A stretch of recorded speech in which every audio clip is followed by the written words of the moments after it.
Assalamualaikum warahmatullahi wabarakatuh. Perkenalkan, nama saya Nur Faisa dengan NIM 220222117 dari ruangan reguler A kelas 4 akan menjelaskan materi tentang pelaporan keuangan sektor publik. Yang pertama yaitu teori pelaporan dalam sektor publik. Dalam organisasi sektor publik ada dua jenis pelaporan yang dikenal, yakni pelaporan kinerja dan pelaporan keuangan. Pelaporan kinerja merupakan refleksi kewajiban untuk mempresentasikan dan melaporkan kinerja semua aktivitas serta sumber daya yang harus dipertanggungjawabkan.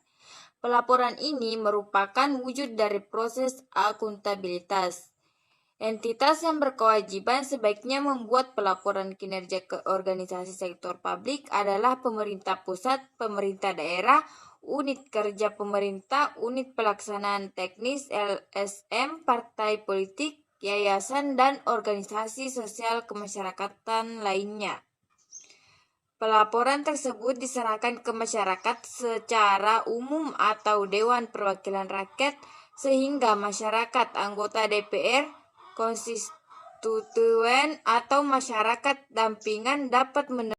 Materi selanjutnya itu laporan keuangan di organisasi sektor publik. Laporan keuangan sektor publik merupakan representasi posisi keuangan dari transaksi-transaksi yang dilakukan oleh suatu entitas sektor publik.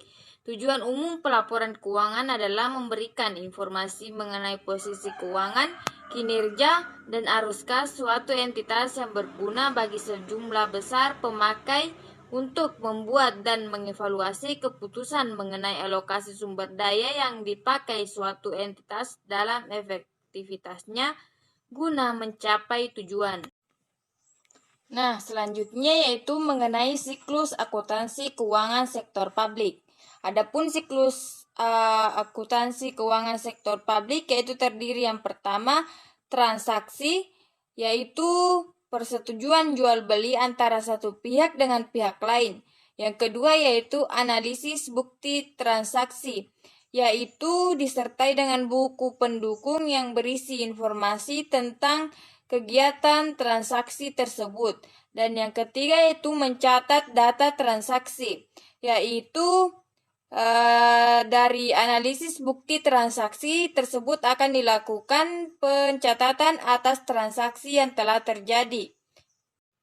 Yang keempat yaitu mengelompokkan dan mengikhtisarkan data yang dicatat.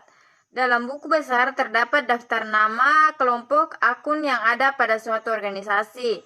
Berdasarkan nama akun yang ada, catatan atas transaksi tersebut dikelompokkan sesuai namanya masing-masing. Hal inilah yang disebut dengan posting. Dan yang kelima yaitu penerbitan laporan dan catatannya. Selama satu periode akuntansi, transaksi dicatat dan dikelompokkan ke dalam buku besar dan kemudian berdasarkan catatan tersebut dibuatlah laporan keuangan yang akan disampaikan kepada pihak-pihak yang berkepentingan. Materi selanjutnya yaitu teknik pelaporan keuangan sektor publik. Berdasarkan tahap dalam siklus akuntansi sektor publik, teknik pelaporan keuangan sektor publik terdiri dari 3 tahap, yaitu yang pertama tahap pencatatan, kegiatan pengidentifikasian dan pengukuran dalam bentuk bukti transaksi dan bukti pencatatan. Sebagai contoh, jika bendaharawan melakukan pembelian ATK, maka ia akan mempunyai kwitansi pembelian sebagai bukti transaksi. Selain itu, nominal harga juga sesuai yang tertera di kwitansi pembelian tersebut juga akan dicatat pada jurnal pengeluaran sebagai bukti. Kegiatan pencatatan bukti transaksi dalam buku harian atau jurnal. Jurnal merupakan suatu media atau metode yang digunakan untuk mencatat transaksi keuangan. Dalam jurnal ini, transaksi keuangan untuk pertama kalinya diklasifikasikan sesuai dengan tahap yang kedua yaitu tahap pengikhtisaran, yaitu penyusunan neraca saldo, pembuatan ayat jurnal penyesuaian, tahap penyusunan kertas kerja atau neraca jalur, pembuatan ayat jurnal penutup, pembuatan neraca saldo setelah penutup, dan yang terakhir yaitu pembuatan ayat jurnal pembalik. Dan materi selanjutnya, tahap yang terakhir yaitu tahap pelaporan. Pada umumnya unit kerja tidak menyelenggarakan akuntansi karena hal itu akan dilaksanakan oleh entitas pengendalinya. Contoh unit kerja organisasi adalah pemerintah daerah, anak cabang dari perusahaan yayasan atau LSM, dan DPC sebuah partai politik. Sedangkan contoh entitas pengendali adalah pemerintah pusat, LSM tingkat pusat, yayasan tingkat pusat, dan DPD partai politik. Materi selanjutnya yaitu laporan keuangan sektor publik dan unsur-unsurnya di negara lain. Yang pertama yaitu negara Jepang.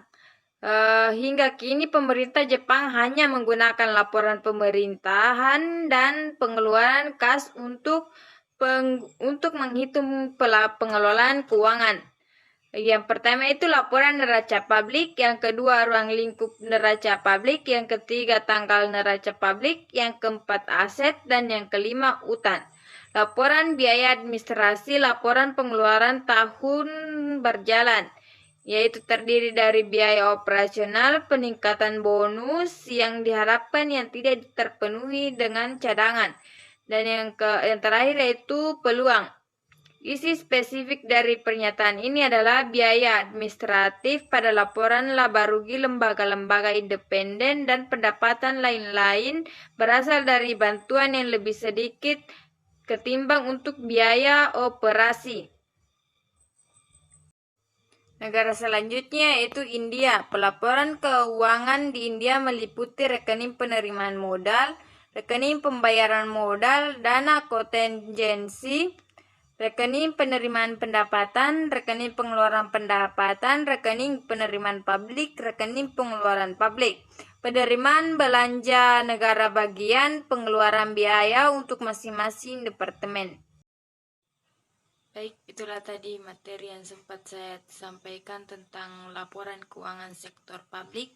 Semoga dapat bermanfaat bagi kita semua. Lebih dan kurangnya mohon dimaafkan. Billahi fisabilil haq. Wastabiqul khairat. Assalamualaikum warahmatullahi wabarakatuh.